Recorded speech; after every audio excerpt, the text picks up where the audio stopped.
Palavra da Verdade, com Hernandes Dias Lopes. Abra sua Bíblia comigo, por favor, na segunda carta do apóstolo Paulo a Timóteo, capítulo 4, versos 6 a 18.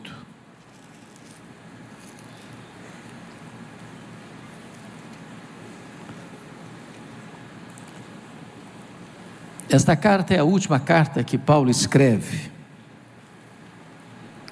E Paulo escreveu esta carta da sua segunda prisão em Roma. E ele estava numa masmorra úmida, fria, insalubre, de onde as pessoas saíam leprosas ou para o martírio. Quando escreveu esta carta, ele já estava no corredor da morte, sentenciado à morte, aguardando o dia da sua execução. O texto que vamos ler são as últimas palavras do apóstolo Paulo antes do seu martírio. Portanto, palavras regadas de muita emoção.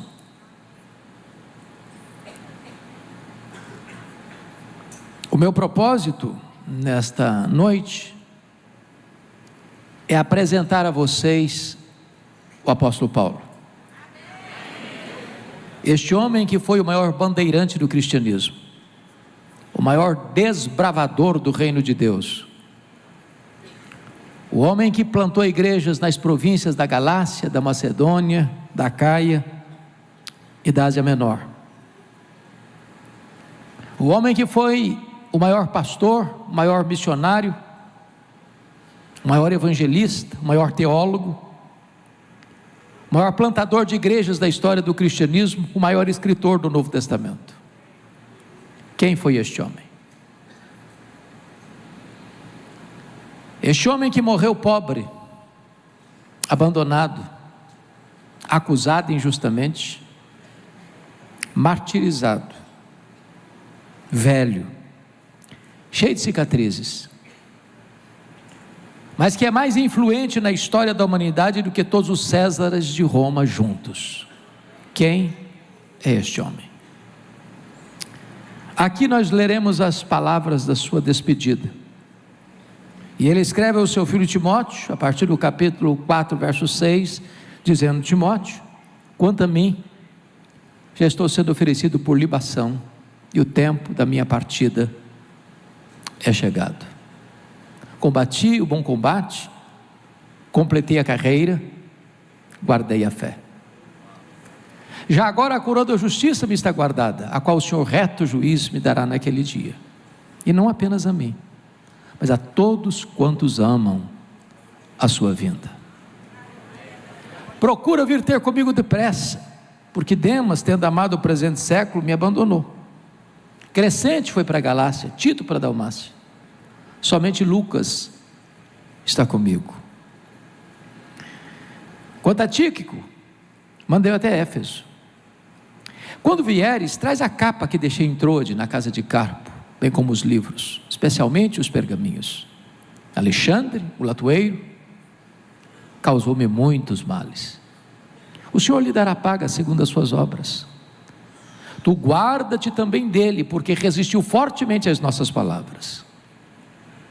Na minha primeira defesa, ninguém foi a meu favor, antes todos me abandonaram. Que isso não lhe seja posto em conta, mas o Senhor me assistiu e me revestiu de forças, para que por meu intermédio a pregação fosse plenamente cumprida e todos os gentios ouvissem, e fui libertado da boca do leão. O Senhor me livrará também de toda obra maligna, e me levará salvo para o seu reino celestial. A Ele glória pelos séculos dos séculos. Amém. Quem foi este homem? A história dele começa lá em Filipenses 3, versos 5 e 6, quando somos informados que ele foi circuncidado ao 8º dia, da linhagem de Israel, da tribo de Benjamim, hebreu de hebreus, quanto à lei fariseu, quanto ao zelo perseguidor da igreja.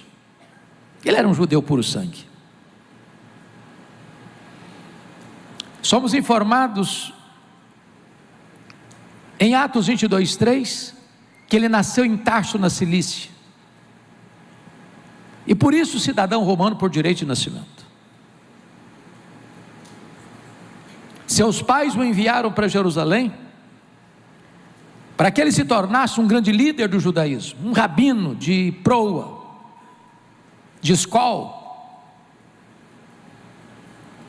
E diz a Escritura que ele vai estudar aos pés do grande rabino Gamaliel, neto do famoso rabino Hillel.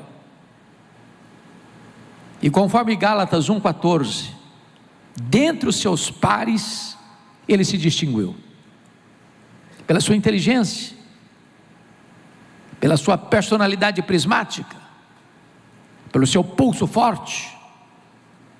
Mas, ao mesmo tempo que Saulo se fortalecia como a grande esperança do judaísmo em Jerusalém, um outro rabino também crescia em Israel, não na decantada Jerusalém, não perlustrando os bancos de uma universidade em Jerusalém, não aos pés dos grandes mestres do judaísmo em Jerusalém, mas na pobre, pequena, esquecida e desprezada Nazaré da Galileia.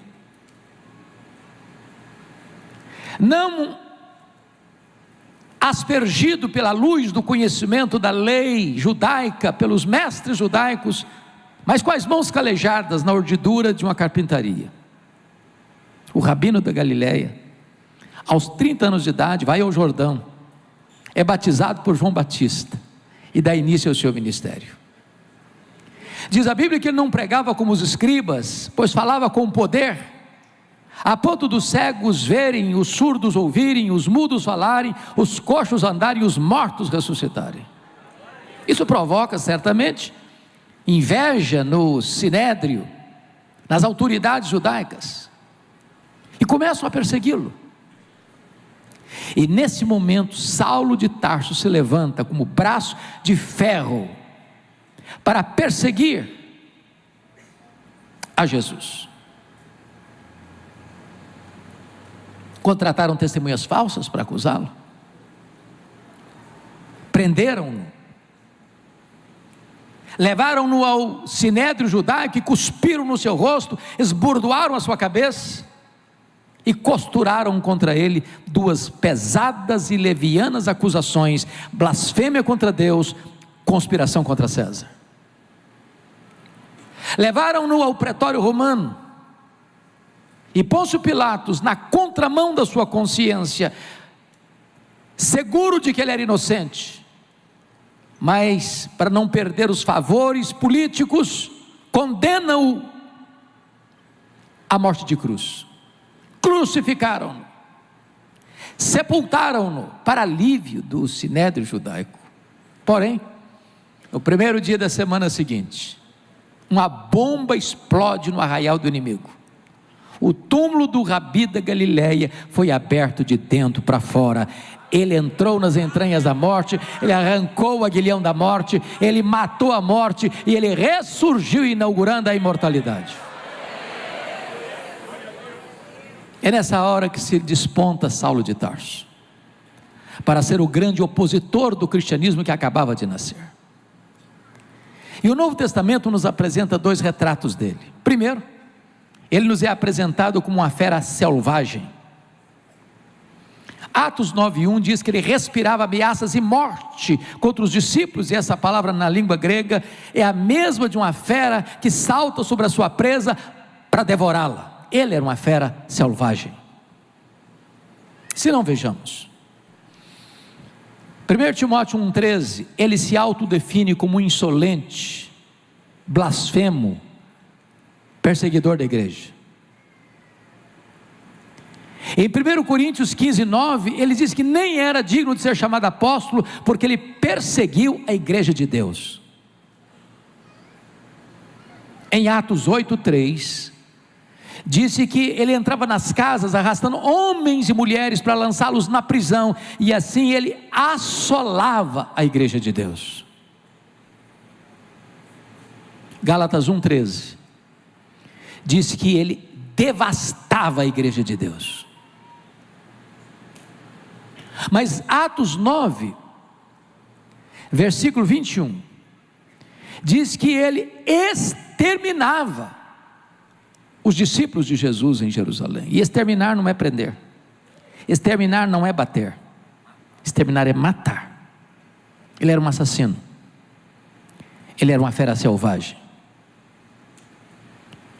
Isso fica mais claro quando você olha Atos 22:4, quando ele com ira e fúria perseguiu o caminho até a morte. Em outras palavras, ele não perseguia apenas os crentes, ele perseguia a religião dos crentes. Mas Atos 26, versículo 9, diz que ele entendia que devia fazer muitas coisas contra o nome de Jesus. Em outras palavras, ele perseguia os crentes, ele perseguia a religião dos crentes, ele perseguia o Deus dos crentes, ele perseguia Jesus. Mas Atos 26:10 diz que ele encerrou muitos dos santos em prisões, não alguns, não poucos, muitos dos santos em prisões, e contra esses muitos dava o seu voto quando os matavam. Ele era um serial killer, ele mandou matar muita gente em Jerusalém, ele derramou muito sangue em Jerusalém. Mas Atos 26:11 diz que ele entendia que devia perseguir os cristãos por todas as sinagogas, forçando-os a blasfemar. Em outras palavras, ele chegava numa sinagoga e dizia assim para os crentes: ou você nega Jesus ou eu te prendo, ou você nega Jesus ou eu te bato, ou você nega Jesus ou eu te mato. Ele era uma fera selvagem. Mas o Novo Testamento nos apresenta um segundo quadro dele. Além de fera selvagem, ele era um touro indomável. Essa figura está em Atos 26:17. Quando o próprio Senhor Jesus aparece para ele no caminho de Damasco e diz: Saulo, Saulo, por que me persegues? Dura coisa te é recalcitrares contra os aguilhões. O aguilhão é uma ferramenta lá da região rural que nós também conhecemos, para a mansão touro bravo. Às vezes nós imaginamos que o Espírito Santo só começou a trabalhar em Saulo no dia da sua conversão. Isso não é um fato. Todas as vezes que Saulo entrava numa casa para arrastar homens e mulheres para a prisão, todas as vezes que Saulo entrava numa sinagoga e forçava um crente a blasfemar, e em vez dele blasfemar, ele preferia morrer a negar a sua fé, era o Espírito Santo ferroando esse touro bravo.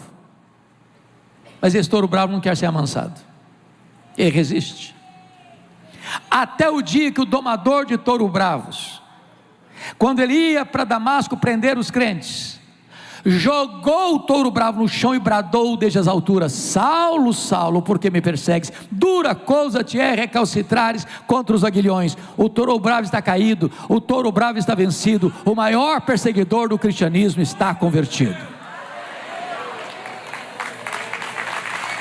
Fecha-se aqui a primeira página da sua história. Agora começa uma segunda fase, a fase da sua preparação para o ministério. Diz a Bíblia que ele ficou cego, e ele é transportado do caminho de Damasco para a rua direita, na casa de Judas, onde fica 3 dias orando. E Atos 9:13 diz que o Senhor aparece para um discípulo, Ananias, em Damasco. Diz: Ananias, vai à rua direita, na casa de Judas, e impõe as mãos sobre Saulo para ficar curado. E Ananias responde: mas Senhor, a fama dele não é boa, tem escutado de muita gente quantos males ele tem feito aos teus santos em Jerusalém. Deus diz para Ananias: vai, porque ele é para mim um vaso escolhido, eu enviarei para longe aos gentios, e eu lhe mostrarei o quanto importa sofrer pelo meu nome. Ananias vai, impõe as mãos sobre ele, ele é curado da sua cegueira, ele recebe o Espírito Santo, ele é batizado. E agora eu peço que você abra sua Bíblia comigo em Atos 9:20, por gentileza.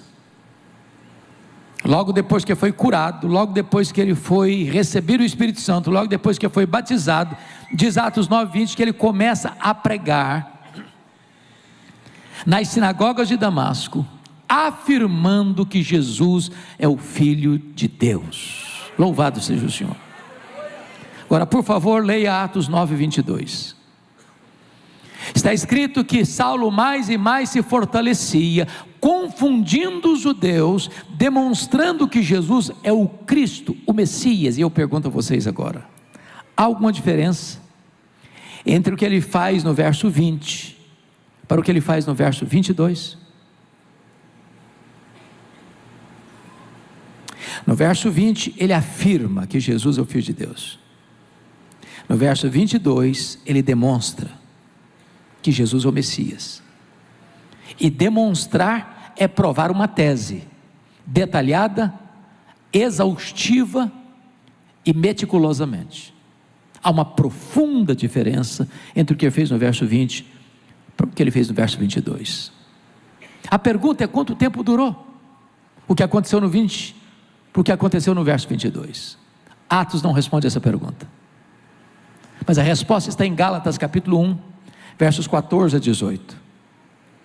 Logo que ele foi convertido no caminho de Damasco, ele não subiu para Jerusalém onde estavam os apóstolos, ele foi para a região da Arábia, e ele ficou na Arábia 3 anos, porque depois de 3 anos, conforme Gálatas 1:18, ele retorna para Damasco.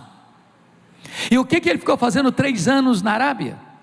Um seminário intensivo com o Senhor Jesus.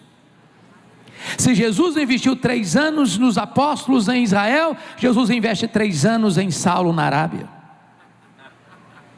Ele revê toda a sua teologia, ele relê todo o Antigo Testamento e percebe e descobre que aquele Jesus que ele perseguira, de fato era o Messias.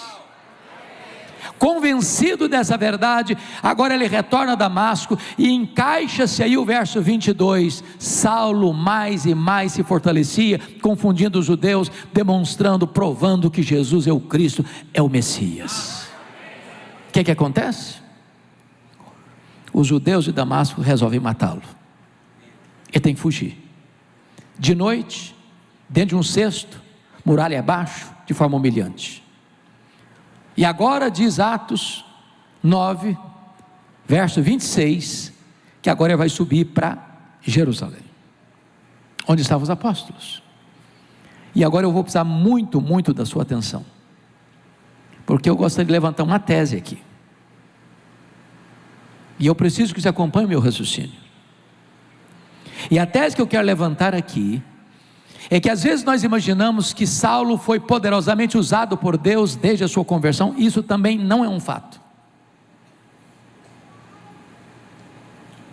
porque quando ele vai subir para Jerusalém, em Atos 9:26, ele ainda vai estar regido pela velha aliança e não pela nova aliança.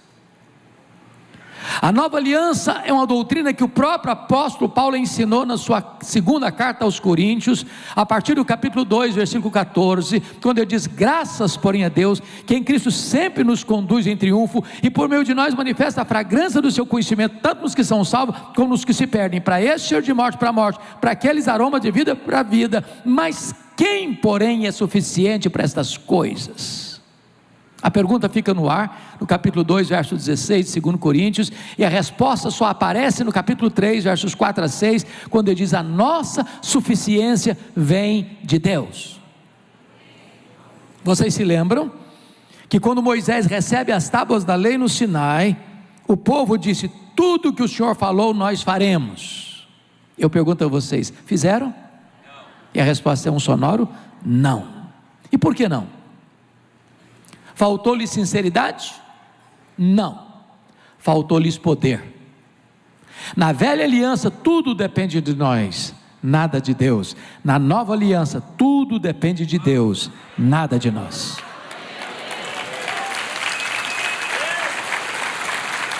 Por que Paulo, quando sobe para Jerusalém, está governado pela velha aliança e não pela nova? É porque ele sobe na convicção de que ele será o grande líder da igreja em Jerusalém. Ele tinha motivos para pensar isso? Primeiro, todos os apóstolos de Jesus, exceto Judas Iscariotes, que nasceu na Judéia, todos os outros nasceram na Galileia, lá no norte de Israel. E para o pessoal da Judéia, lá do sul, lá de Jerusalém, olhavam para os nortistas com preconceito. Gente de segunda classe. Tanto é verdade que quando aconteceu o Pentecostes, vocês se lembram disso, o Espírito Santo foi derramado, 3 reações aconteceram. A primeira delas foi de ceticismo. O que quer isso dizer? A segunda foi de preconceito. Esquece, são galileus. A terceira foi de zombaria. Estão bêbados, estão embriagados. O Saulo deve ter pensado assim: esses galileus aqui em Jerusalém não vão conseguir nada. Segunda razão: os apóstolos de Jesus eram homens iletrados, e Jerusalém era a capital da teologia. Jerusalém era o centro nevrálgico do saber teológico. Lá estava o sinédrio, lá estavam os escribas, lá estavam os doutores da lei, lá estavam os fariseus. Saulo deve ter pensado: esses camaradas, além de galileus, são iletrados, aqui não vão conseguir nada. E ele deve ter pensado: eu tenho o melhor currículo, eu sou o cara, eu estou preparado, eu tenho o melhor perfil, eu tenho o melhor preparo, eu vou ser a figura insubstituível nessa igreja. Sabe o que aconteceu com ele? Atos 9:26, quando ele chegou na igreja de Jerusalém, os crentes não acreditaram na conversão dele, pensaram que ele estava sabotando a fé para perseguir os crentes e bater a porta da igreja na cara dele. Para quem queria ser líder, nem recebido foi. Aí Atos 9:27 diz que Barnabé, que era o filho da consolação, pastorzão de coração grande, acolhe Saulo, apresenta Saulo aos apóstolos, os apóstolos recebem Saulo, dá liberdade para ele, e agora ele é introduzido na igreja, e ele discute com os helenistas, e os helenistas, que são judeus nascidos fora de Israel, tomam uma decisão: nós vamos matar Paulo. Aí Atos 9:30 diz que os discípulos se reuniram e disseram assim: ô Paulo, dá para você ser nosso pastor? Não, você tem que ir embora da nossa igreja. Então, notinha de rodapé agora. Tem pastor no auditório? Tem? Tem alguns? Tem. Ô gente, não tem nada mais complicado por um pastor de ele estar convencido que deve ficar na igreja, e os membros da igreja estão convencidos que ele deve ir embora da igreja. Os membros disseram: tem que ir embora. Sabe o que aconteceu com ele? Ele não foi embora. Mas Atos 22, versículo 18, diz que Saulo está orando no templo, quando ele tem uma visão, e Deus fala com ele assim: vai embora de Jerusalém, porque eles não vão te ouvir, eles não vão ouvir o testemunho que você tem a meu respeito, não. Hoje, gente, ser mandado embora da igreja pelos membros da igreja é uma coisa, mas ser mandado embora da igreja pelo próprio Deus, parece que não tem mais opção. Sabe o que aconteceu com ele? Ele não foi embora, não foi. Atos 22, versículo 19, Paulo começa a argumentar com Deus. Falei: mas Senhor, eu persegui a igreja aqui. Quando se matou Estevão, tua testemunha, eu estava presente, consentia nisso, até guardei as vestes daqueles que o apedrejaram, trocando em miúdos. Sabe o que Saulo está dizendo para Deus? Deus, o senhor pensa melhor, pensa direito. Se o senhor me tirar dessa igreja, nada vai funcionar aqui. Eu sou insubstituível aqui. Sabe o que aconteceu? Deus não mudou, foi ele que tem que mudar, e mudar. Deus diz: vai. Sabe o que aconteceu? Ele não foi. Volta para Atos 9:30, por favor. Lá em Atos 9:30 diz que os discípulos se reuniram e levaram Saulo a Cesareia Marítima, onde estava o porto de despedida. Ele não foi, ele foi levado, ele não saiu, saíram com ele. Ele saiu de Jerusalém como Ló saiu de Sodoma a reboque. Para quem queria ser o líder, sabe o que aconteceu? Mandaram-no de volta para Tarso, a sua cidade. Sabe o que Deus está dizendo para esse cara que se acha insubstituível? Meu filho, você está pensando que eu preciso de você? Você está muito enganado. Então faz um favor, arruma as malas e volta para casa. Sabe quanto tempo ele ficou no molho, no anonimato, longe dos holofotes? Em Tarso, mais de 10 anos. Sabe por quê? Porque tinha que aprender que tudo depende de Deus, nada depende de nós. Mas o pior não tinha acontecido não. O pior acontece em Atos 9:31. Diz que no dia que Saulo arrumou as malas e foi embora da igreja de Jerusalém, a igreja passou a crescer e passou a ter paz. Você quer coisa pior para um pastor do que isso? No dia que vai embora da igreja, todos os problemas da igreja se resolvem e a igreja explode em crescimento. Primeiro Deus trabalha em nós, para depois Deus trabalhar através de nós. Deus está mais interessado em quem nós somos do que no que nós fazemos. Primeiro eu entendo que tudo depende de Deus, nada depende de mim. Só então estarei apto para ser usado por Deus. Depois de mais de 10 anos, explode um avivamento em Antioquia da Síria, que era a terceira maior cidade do mundo, só superada por Roma e Antioquia. A igreja de Jerusalém manda para lá o Barnabé. O Barnabé lembrou-se do Saulo, foi lá em Tarso e o buscou. E durante um ano inteiro, diz a Bíblia, que eles ensinaram uma multidão de discípulos. Ao fim desse tempo, a igreja reunida, o Espírito Santo disse para a igreja: agora separai-me a Barnabé e a Saulo para a obra a que os tenho chamado. Atos 13, 1-3. Preste atenção, a quem o Espírito Santo mandou separar. Não foi Saulo e Barnabé, foi Barnabé e Saulo. Você já foi reserva alguma vez? Já andou na sombra de alguém alguma vez? Saulo não era o líder, ele era o liderado. Deus ainda estava trabalhando nele, para depois Deus trabalhar através dele. Eles saem para a obra missionária, e diz a Bíblia que o jovem Marcos, ou João Marcos, que era primo de Barnabé, acompanha os dois missionários. Chegam em Pafos. O procônsul está interessado em ouvir o evangelho, mas o seu mágico a tiracolo, Elimas, quer impedir o Sérgio Paulo de ouvir o evangelho. E diz a escritura que Saulo, então cheio do Espírito Santo, olhou para o mágico e disse: ó servo do diabo, até quando perverterás os retos caminhos de Deus? Pois ficarás cego. O mágico fica cego, os olhos do governador se abrem, e a partir dali de Pafos, Saulo deixa de usar o seu nome romano Saulo, para usar o seu nome judaico Saulo, para usar o seu nome romano Paulo, e a partir de agora ele é o líder, a partir de agora ele é o maior líder do cristianismo. Sabe por quê? Tinha aprendido a lição. Tudo depende de Deus, nada depende de nós. Quando chega em Perge da Panfilha, Atos 13:13, esse jovem João Marcos abandona os dois missionários e volta para a casa da sua mãe em Jerusalém. E a grande pergunta é: por que o Marcos voltou? A Bíblia não responde. Eu penso, pastor Cristo, que tem 3 possibilidades. Primeira possibilidade: ele era muito jovem, pensou que missões fosse turismo, se desencantou, falou: vou voltar para a casa da minha mãe. É uma possibilidade. Segunda possibilidade: quando eles saem de Antioquia, o líder da caravana era o seu primo Barnabé. No meio do caminho, muda a liderança. Ele ia ter pensado: sobre a liderança do meu primo eu tinha coragem de ir, na liderança do outro eu não vou não. Terceira possibilidade, eu creio nessa.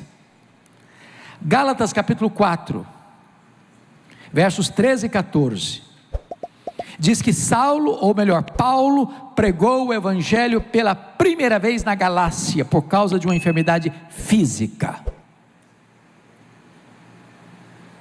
Pergunta: que enfermidade física era essa? Será que é a mesma que ele menciona em 2 Coríntios 12:7, um espinho na carne, mensageiro de Satanás, lhe foi posto para lhe esbofetear, a fim de que ele não se exaltasse?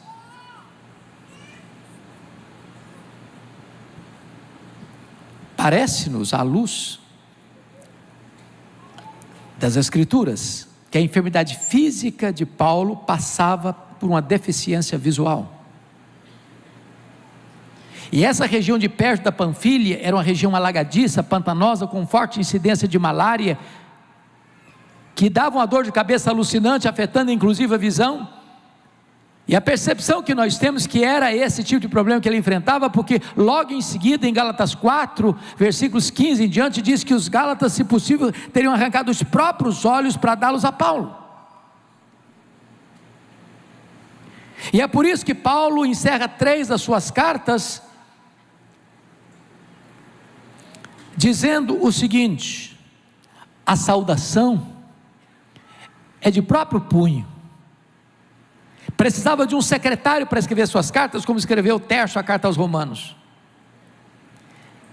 E às vezes ele pegava a pena no final da carta e dizia: vede com que grandes as letras eu vos escrevo. Talvez por isso em Atos 22 ele chama o sumo sacerdote de parede branqueada, porque chegava tudo meio lusco-fusco. Muito provavelmente então esse jovem João Marcos deve ter pensado assim: estou muito novo para ficar doente, vou voltar para a casa da minha mãe.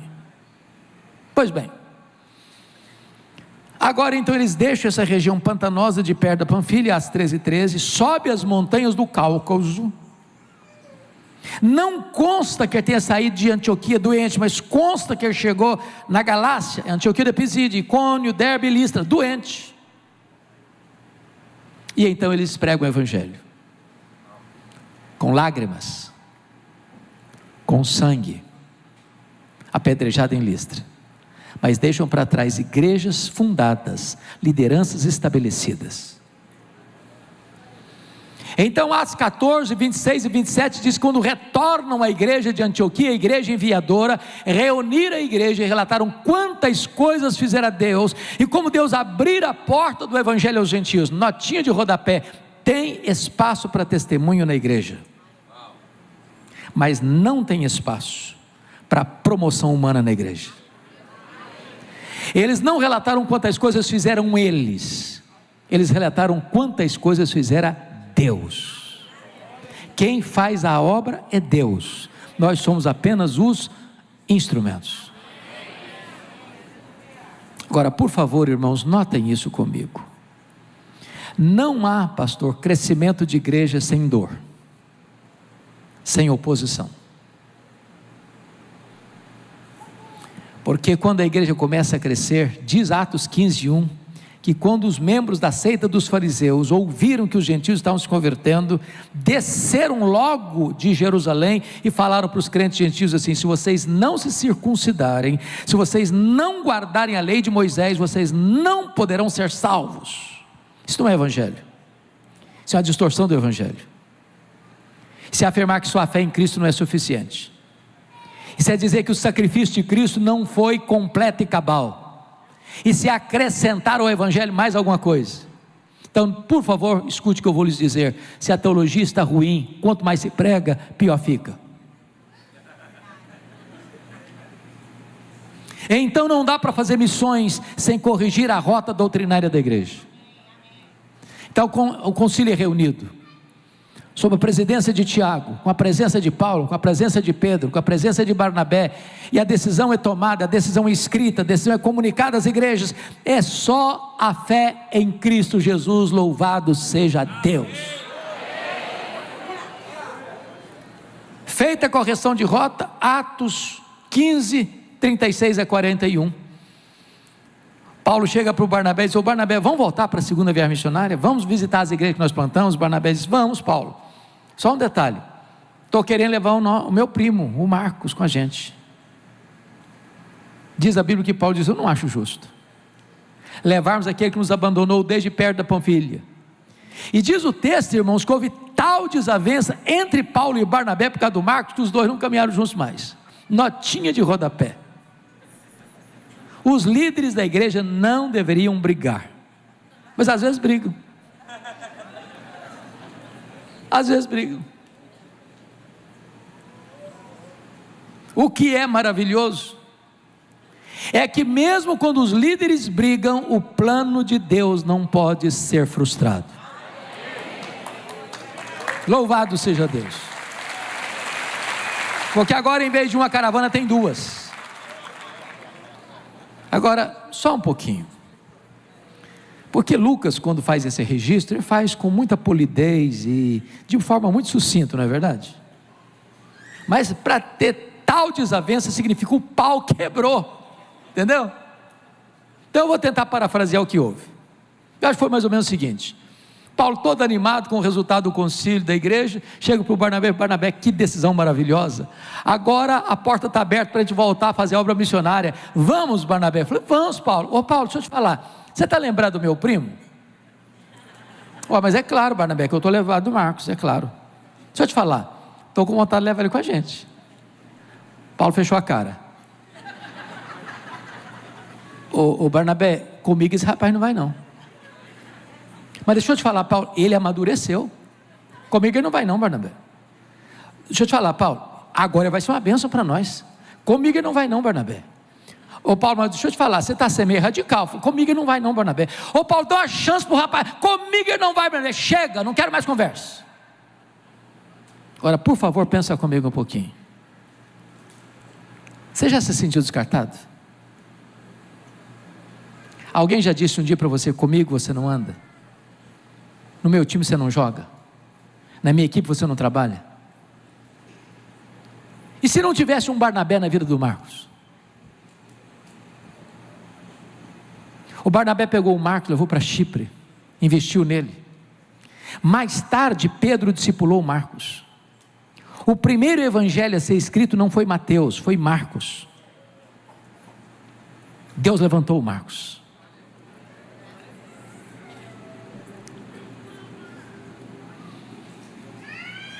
Então, líderes erram. Os grandes líderes também erram. Quis a providência de Deus que Paulo pegasse Silas, profeta da igreja de Jerusalém, e fosse para outra direção. E Paulo queria entrar na Ásia, o Espírito de Deus impediu que ele entrasse na Ásia. E ele estava em Troade, possivelmente na casa de Carpo, quando escuta uma visão, um varão macedônio dizendo, passa Macedônia e ajuda-nos.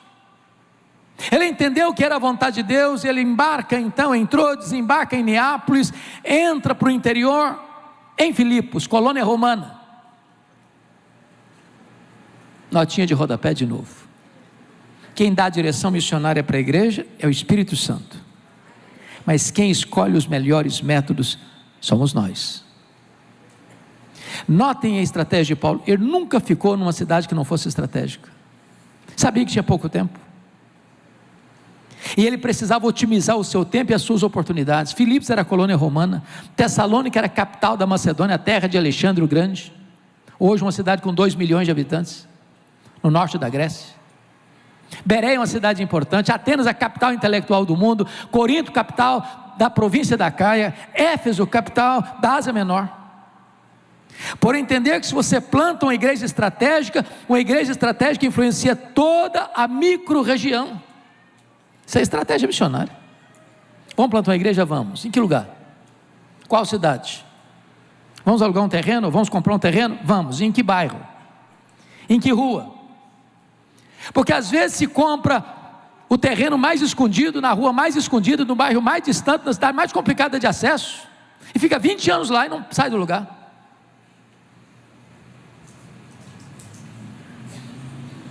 Agora preste atenção. A obra de Deus, quando é feita, e com a bênção de Deus, com a unção do Espírito de Deus, tem luta, tem lágrima, tem perseguição. Em Filipos ele foi açoitado e preso. Ele foi escorraçado de Tessalônica. Ele foi enxotado de Bereia. Ele foi chamado de tagarela em Atenas. Ele foi chamado de impostor em Corinto. Ele enfrentou feras em Éfeso. Agora ele está em Éfeso, experimentando um dos maiores avivamentos da história. Meus irmãos, eu não consegui entender isso até hoje, pastor. Paulo ficou 3 anos em Éfeso. Éfeso na época era uma cidade de 300 mil habitantes. Éfeso hospedava uma das 7 maravilhas do mundo antigo, o templo da deusa Diana, 4 vezes maior que o Partenon. Éfeso era uma cidade fortemente idólatra, porque os nichos do templo eram o que aquecia o comércio, e era uma cidade fortemente marcada pelo ocultismo. Em 3 anos que Paulo passa ali, a idolatria recua, os mágicos e místicos se convertem e queimam seus livros em praça pública, e pela presença de Paulo em Éfeso, igrejas são plantadas em toda a micro-região, como Esmirna, Pérgamo, Sardes, Filadélfia, Laodiceia, Colossos e Hierápolis. E agora ele está retornando para Jerusalém por uma razão muito importante. Vocês se lembram que no governo de Cláudio, ou seja, 41 a 54, o imperador que precedeu Nero, houve a profecia de uma grande fome no mundo. De fato veio. Como efeito colateral dessa fome, Atos 18:2 diz que Cláudio expulsa os judeus de Roma. E eles retornam para Jerusalém sem terra, sem casa, sem renda. O que Paulo faz? Paulo faz uma grande coleta entre as igrejas gentílicas da Galácia, da Macedônia, da Caia, da Ásia Menor, para levar essa oferta para os pobres da Judeia. Então, notinha de rodapé de novo. Às vezes eu escuto gente citando 2 Coríntios capítulo 8 e 9, normalmente, cada um contribua segundo tiver proposto o seu coração, se referindo ao dízimo. Isso não está falando de dízimo. Dízimo em qualquer língua do mundo é 10%. Cada um contribua segundo tiver proposto o coração, tem a ver com uma oferta específica, pontual, que foi levantada por uma causa pessoal e pontual, que foi feita uma vez e não se repetiu mais. Então aí cada um contribui segundo tiver proposto no coração. Nota de rodapé de novo. Paulo não levou esta oferta sozinho. Não basta ser honesto, tem que parecer ser honesto. Com dinheiro tem que ter transparência. Levou uma equipe. Quando ele está levando esta oferta para os pobres da Judeia, ele para em Mileto para se despedir dos presbíteros da igreja de Éfeso, e ele disse aos presbíteros assim: meus irmãos, o Espírito Santo me assegura que o que eu vou enfrentar pela frente são cadeias e tribulações. Ele está levando uma oferta, vai enfrentar cadeia. Mas em nada eu considero a vida preciosa para mim mesmo, contanto que eu complete a minha carreira e o ministério que eu recebi do Senhor Jesus para testemunhar o Evangelho da graça de Deus. Ele desembarca lá em Cesareia Marítima, e lá mora um profeta, o mesmo profeta que profetizou a fome mundial, o profeta Ágabo, que prende Paulo com um cinto e diz: é isso que vai acontecer com você em Jerusalém, eles vão prender você lá. E os discípulos disseram: Paulo, não vai não, Paulo, não vai não, Paulo, você vai ser preso, Paulo, não faça isso não. Ele dizia: o que vocês estão fazendo comigo? Eu estou pronto não só a ser preso em Jerusalém, eu estou pronto a dar a minha vida por Jesus em Jerusalém. E ele levou a oferta e foi preso mesmo. 40 judeus entraram em voto de anátema, dizendo: nós não vamos comer, nós não vamos beber enquanto nós não matarmos Paulo. A notícia vaza. Chega o sobrinho de Paulo que morava em Jerusalém, comunica ao comandante. Naquela mesma noite Paulo é trasladado de Jerusalém para Cesareia Marítima, onde estava o quartel-general de Roma, onde estava a residência oficial do governador Pôncio Pilatos, e ele fica 2 anos ali preso, sendo acusado pelos judeus, sob a égide dos governadores Félix e Festo. Na mudança de governo, de Félix para Festo, toda mudança de governo é hora de mudanças mesmo. Diz a Bíblia que o Sinédrio tenta cooptar e corromper o governador, dizendo: governador, esse preso que está aí, está no fórum errado. O fórum dele não é Cesareia. O problema dele não é político, o problema dele é religioso. Então o fórum legítimo para julgar esse homem é o Sinédrio. Manda esse cidadão para cá, para Jerusalém, porque nós somos as autoridades competentes para julgá-lo. Só que eles tramavam matar Paulo na estrada. E Paulo, percebendo que o governador está prestes a entregar a ele para o Sinédrio, para ganhar favor dos judeus, diz: eu sou cidadão romano e quero ser julgado diante de César em Roma. O governador diz: para Roma você quer ir? Para Roma você irá. Só um detalhe: quando Paulo está indo para Jerusalém, que ele escreve a sua carta aos romanos, e ele diz 2 vezes nessa carta, tanto no capítulo 15 quanto no capítulo 1, que ele tinha intenção de ir para Roma, porque não conhecia Roma ainda. Por uma razão simples: primeiro, para cooperar com aquela igreja; segundo, para ser enviado pela igreja de Roma para a Espanha, o último limite do mundo ocidental. Quando ele estava preso lá em Jerusalém, na fortaleza, Atos 23:11, o próprio Deus apareceu para ele e disse: coragem, Paulo, assim como você deu testemunho aqui em Jerusalém, eu quero que você dê testemunho também em Roma. Portanto, Paulo queria ir para Roma, Deus o queria em Roma. Mas no dia que ele embarcou para Roma, ele enfrenta um naufrágio. Dá para você entender isso?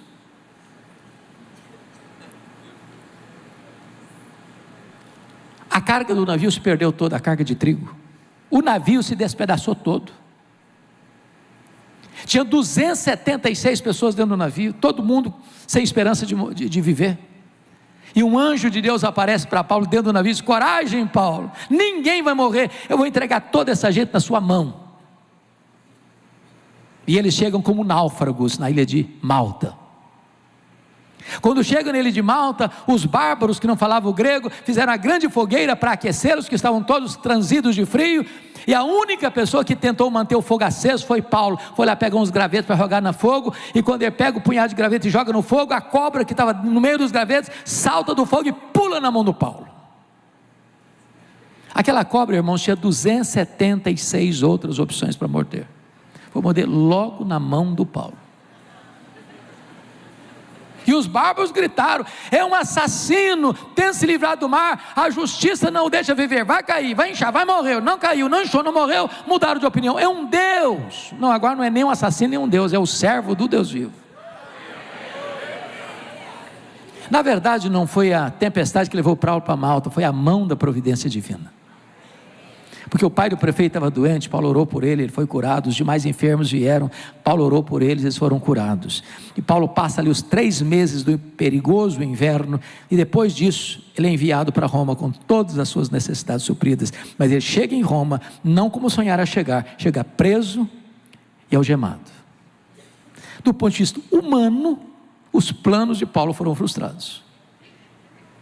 Não era assim que ele queria estar lá. Mas no plano de Deus, ele chegou na hora certa, da forma certa. E ele vai testemunhar isso em Filipenses 1:12, quando disse assim: meus irmãos, eu quero que vocês saibam que as coisas que me aconteceram têm antes contribuído para o progresso do Evangelho. E eu preciso encostar bem pertinho de Paulo e perguntar: o que é que aconteceu com você, Paulo? Conta para nós. Ele ia fazer um resumão. Olha, eu fui perseguido em Damasco, eu fui rejeitado em Jerusalém, eu fui esquecido em Tarso, eu fui apedrejado em Listra, eu fui escorraçado em Tessalônica, eu fui enxotado de Bereia, eu fui chamado de tagarela em Atenas, eu fui chamado de impostor em Corinto, eu enfrentei feras em Éfeso, eu fui preso em Jerusalém, eu fui acusado em Cesareia, eu enfrentei um naufrágio para Roma, eu fui picado por uma cobra em Malta, eu cheguei em Roma preso e algemado. Mas eu quero que vocês saibam que as coisas que me aconteceram têm antes contribuído para o progresso do Evangelho. Esse homem não crê em acaso, esse homem não crê em sorte, esse homem não crê em determinismo cego, esse homem não crê em olho gordo, esse homem sabe que a mão de Deus dirige o seu destino. E porque ele estava preso em Roma, ele fala que 3 coisas aconteceram. Primeiro, a igreja foi mais encorajada a pregar. Quando viram Paulo preso, trabalhando mais que eles, que estavam livres, se mexeram. Eu era seminarista, pastor, quando escutei um grande escritor americano, que lançava o seu livro aqui, um livro que mais me ajudou até hoje, talvez, depois da Bíblia, A Dinâmica de uma Vida Autêntica, Ray Stedman. E ele disse que um dos maiores e mais eficazes métodos de crescimento de igreja, eu não gosto desse método, é o seguinte: quer ver a igreja crescer? Disse ele, bote os pastores na cadeia, e a igreja vai crescer. Gostei também não. A igreja se mexeu quando viu Paulo preso. Segunda coisa que aconteceu, diz ele: toda a guarda pretoriana tomou conhecimento das minhas cadeias em Cristo. A pergunta: o que era a guarda pretoriana? Era a guarda de elite do imperador. Eram 16 mil soldados da mais alta patente. Se Paulo estivesse solto, ele jamais teria tido acesso à elite militar de Roma. Porque ele era um prisioneiro de César, tinha que ter um guarda da guarda pretoriana algemado com ele, todo dia, em 3 turnos por dia, em rodízio. O cara não tinha nem como fugir. E o que Paulo fazia? Evangelho nele, evangelho nele, evangelho nele, o dia inteiro, pregando, o cara não podia sair. Depois de 3 anos, depois de 2 anos, toda a guarda pretoriana estava evangelizada. E no capítulo 4, verso 22 de Filipenses, ele diz: os santos vos saúdam, especialmente os da casa de César. Porque Paulo estava preso e não podia viajar. O que ele fez? Começou a escrever cartas. As cartas da primeira prisão: Efésios, Filipenses, Colossenses, Filemão. Se Paulo estivesse solto, talvez nós não teríamos essas joias na nossa Bíblia. Dessa prisão ele orou para sair e saiu. Mas não saiu para se aposentar. Escute isso: não tem aposentadoria no reino de Deus, sabia? Enquanto você tiver um fiapo de vida e fôlego nos seus pulmões, você está chamado a fazer a obra de Deus. Ele saiu e deixou Timóteo em Éfeso, deixou Tito em Creta, passou por Nicópolis. E agora acontece uma tragédia no mundo. No dia 17 de julho do ano 64, a cidade de Roma, com mais de 1 milhão de habitantes, é criminosamente incendiada. E o imperador Nero era o protagonista dessa tragédia. 7 noites, 6 dias de incêndio. Quando o incêndio acabou no dia 24 de julho do ano 64, a cidade estava destruída. Dos 14 bairros, apenas 4 não foram atingidos. Densamente povoados por judeus e cristãos, dão a Nero um álibi para botar a culpa do incêndio de Roma nos crentes.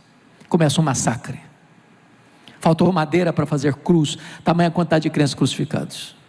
Os crentes eram queimados vivos, mortos à paulada, crucificados. A essa altura, Saulo era o grande líder do cristianismo no ocidente e começa a ser procurado. Até que botam a mão nele, talvez em Troade, na casa de Carpo. Não deu sequer para pegar os seus objetos pessoais, nem sua capa, nem seus livros, nem seus pergaminhos. E agora ele é jogado numa masmorra escura, úmida, fria, insalubre, masmorra mamertina. E é dessa masmorra que ele vai escrever sua última carta, segundo Timóteo. Agora eu peço que você volte lá no texto, para a gente encerrar.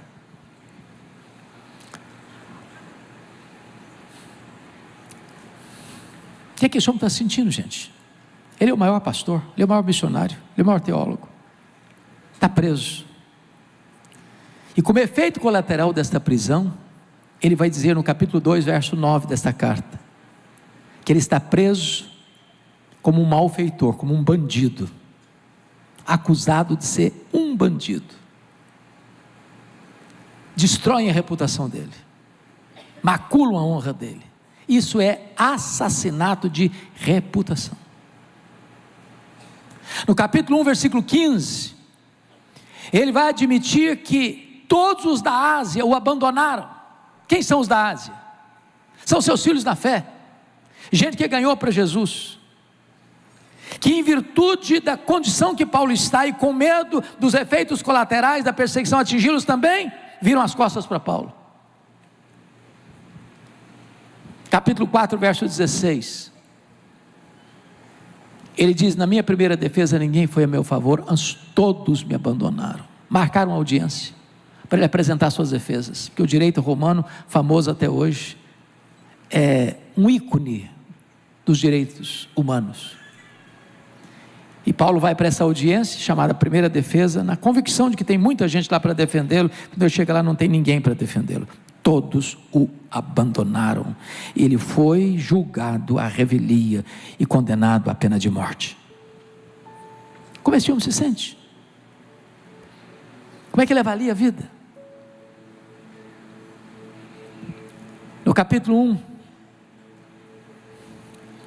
versículo 7, ele olha para trás e diz: todos os verbos estão no passado. Combati o bom combate, completei a carreira, guardei a fé. Ele está dizendo: a minha vida não foi de amenidades, foi luta. Completar a carreira era o grande sonho da vida dele. Ele chegou a dizer isso para os presbíteros de Éfeso: em nada considero a minha vida para mim mesmo, contanto que eu complete a minha carreira. Agora, é testemunho: eu completei a carreira. Ele não negociou princípios, ele não vendeu a verdade, ele não prostituiu o seu ministério, ele disse: eu guardei a fé. Segundo, eu vou fazer uma avaliação do seu presente no verso 6. Ele diz: Timóteo, quanto a mim já estou sendo oferecido por libação, e o tempo da minha partida é chegado. Sabe o que ele está dizendo? Não é Roma que vai me matar, eu que vou me entregar. E eu não vou me entregar para Roma, não, eu vou me entregar para Deus. Eu não sou prisioneiro de César, eu sou embaixador em cadeias, sou prisioneiro de Cristo. E ele diz mais: eu não vou morrer também não, eu vou é partir. Porque a palavra partida aí no versículo 6 é um eufemismo para a morte. E essa palavra tem 3 significados no grego. Primeiro, essa palavra significa tirar o fardo das costas de alguém. Sabe o que é morrer para um crente? Apocalipse 14:13 é descansar das suas fadigas. Segundo, essa palavra partida no grego significa desatar um bote, atravessar para o outro lado do rio. Sabe o que é morrer para um crente? É fazer a última viagem rumo à pátria celestial. Terceira, a palavra partida significa afrouxar as estacas de uma barraca, levantar acampamento e ir para sua casa permanente. Sabe o que é morrer para um crente? É mudar de endereço, é ir para a casa do Pai. Paulo não está com medo de morrer, porque sabe em quem tem crido e sabe para onde está indo. Mas no versículo 8 ele faz uma avaliação do futuro. Diz: ô Timóteo, eu não estou indo para ser martirizado, Timóteo. Eu estou indo, na verdade, é para receber a coroa da justiça. Ela já está guardada para mim. E não apenas para mim, mas para todos quantos amam a vinda do Senhor Jesus. Agora, irmãos, por favor, notem isso. Eu encerro. Este homem não é um super-homem. Ele não é um super-crente. Ele é um homem. Tem os mesmos sentimentos. E ele não vai ter nenhum problema de, nas últimas palavras proferidas em vida, abrir o coração, expor a sua dor. E ele enfrentou alguns dramas. Primeiro, o drama da solidão. Versículo 9. Ô Timóteo, procura vir ter comigo depressa. Estou precisando de um ombro. Estou precisando de um amigo. Gente precisa de Deus, mas gente precisa de gente. Segundo drama que ele compartilha, irmãos, é o drama do abandono. Versículo 10. Demas me abandonou. Não é fácil abandonado. Na hora que você mais precisa, a quem você mais ajudou. Ele está enfrentando o drama da traição. Versículo 14 e 15. Alexandre o latoeiro causou-me muitos males. Foi esse cidadão que delatou o apóstolo Paulo, culminando na sua segunda prisão e na sua consequente morte. É gente que puxa o tapete, que apunhala pelas costas. Quarto, ele está enfrentando o drama das privações. Versículo 13, ele está enfrentando privações emocionais, precisa de gente do lado dele. Ele está enfrentando privações mentais, ele está precisando de livro para estudar. Notinha de rodapé: meus irmãos, Paulo está morrendo num lugar escuro e está querendo estudar mais. Tem gente que passa a vida inteira e não estuda nada. Ele está enfrentando privações físicas. O inverno está chegando em Roma, temperaturas abaixo de 0, e o maior pastor do cristianismo não tem uma capa velha para usar no inverno. Pare de reclamar. Você que tem casa para morar, que tem cama para dormir, que tem pão sobre a sua mesa, pare de reclamar.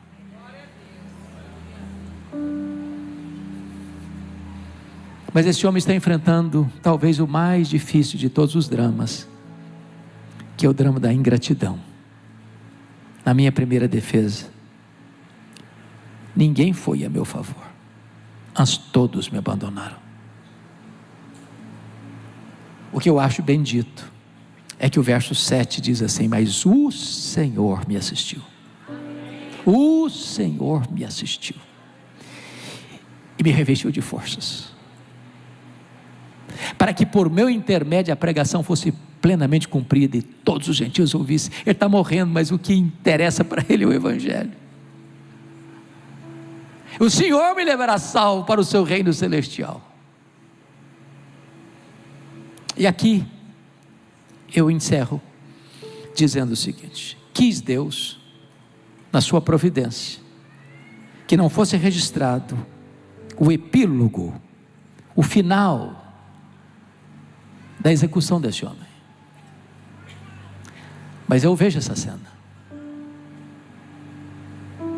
Houve um dia que o carcereiro, um homem rude, acostumado com a morte, recebe em sua mesa um pedaço de papel ou de couro contendo o nome do prisioneiro que deveria ser executado naquele dia. E o prisioneiro era o mais conhecido de Roma, acusado do mais grave crime de Roma, ser líder dos incendiários de Roma, embora a acusação fosse leviana e falsa. E eu vejo esse carcereiro se levantando, pegando um pesado molho de chaves numa mão, uma tocha de fogo na outra mão, dando passadas pesadas por aquele corredor escuro, abrindo aquela porta de ferro, entrando naquela masmorra e gritando: prisioneiro Paulo, prisioneiro Paulo, prisioneiro Paulo. E o velho lá do fundo responde: sou eu, estou aqui. Ele é amarrado, ele é retirado da masmorra, ele é levado ao local da execução.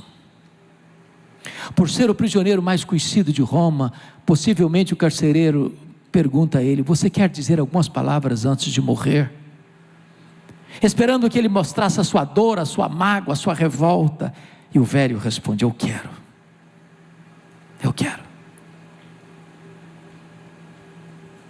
E talvez nessa hora é que ele tenha levantado os olhos aos céus para dizer a ele, ao Senhor Jesus, glória pelos séculos dos séculos. E encerra a sua vida com um amém sonoro. Bota a cabeça no cepo, a espada de Roma tosa-lhe a cabeça, cabeça para um lado, corpo para o outro. Tombou na terra como um mártir, é recebido no céu como um príncipe. É este homem que diz para você e para mim nesta noite: sede meus imitadores, como eu sou de Cristo. Que o Senhor nos ajude.